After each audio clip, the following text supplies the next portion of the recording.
This is the second part of Precalculus Lesson 7, Graphs of Polynomials, from Section 2.2 in the College Algebra textbook.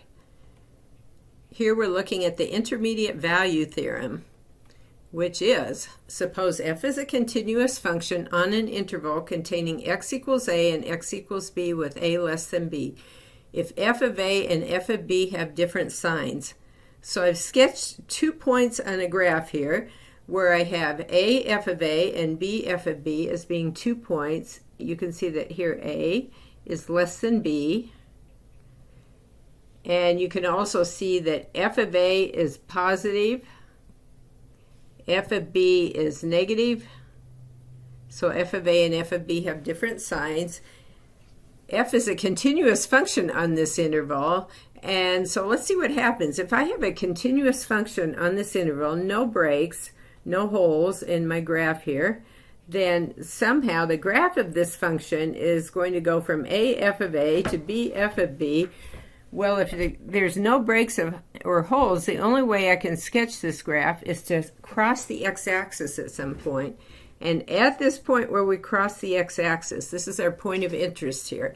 So if f of a and f of b have different signs, then f has at least one zero between x equals a and x equals b. So we have at least one zero between x equals a and x equals b. In fact, this is an x-intercept right here. This is going to be a point C. We're guaranteed that for at least one real number c, such that a is less than c is less than b, we have f of c equals 0. And here that's the case. And so c is our 0. So we cross the x-axis at one point, the way I've drawn this here, but it is actually possible to cross the x-axis at more than one point. Let's say something like so. And in that case, we could have more than one zero between x equals a and x equals b. Here we would have 3 different c values. So we'll call these c1, c2, and c3.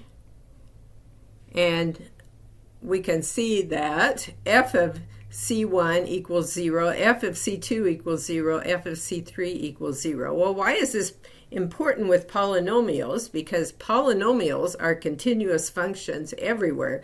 So on any interval we happen to choose for a polynomial, that polynomial is going to be continuous. Looking at an example of a polynomial, we're going to use the intermediate value theorem to show that f of x equals x cubed minus 2x squared minus 5x plus 5 has a real 0 in the interval from 0 to 2.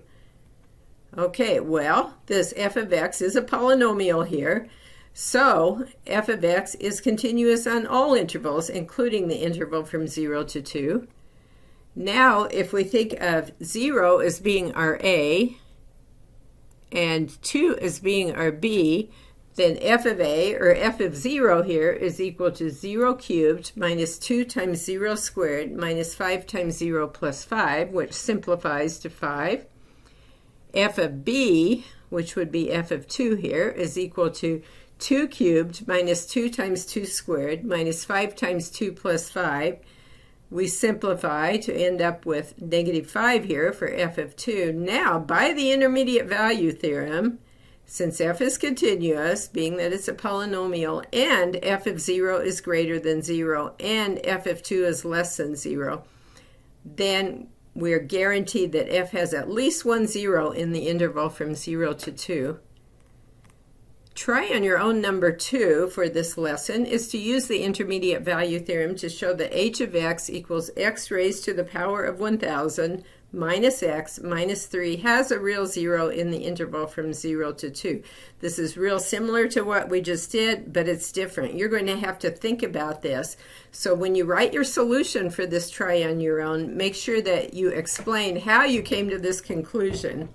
There will be a little more involved here. Okay.